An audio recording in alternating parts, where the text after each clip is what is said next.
It's only a matter of time before humans step foot on a new planetary body in our solar system. And with that in mind, NASA Goddard Space Flight Center is learning how to develop instruments that would be used by humans to conduct exploration and research. One research program actively involved in this pursuit sits in isolation in a habitat on the slopes of the Mauna Loa volcano in Hawaii.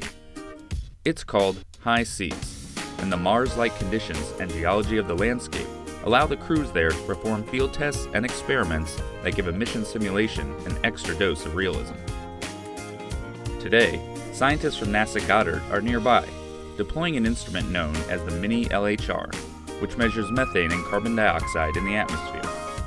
The goal is to allow the HI-SEAS crew to simulate how an astronaut would interact with the instrument on another planet. The task is also designed to explore how NASA might approach an in-mission training with a new instrument that a crew has never seen before.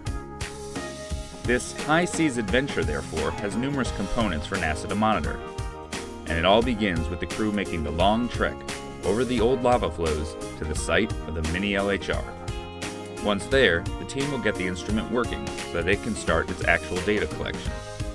On another planet, this atmospheric data would be important for understanding elements related to climate and habitability. The interaction between the HI-SEAS team and the mini-LHR is in itself a test, designed to monitor changes in the environment that are occurring naturally or as a response to the human presence.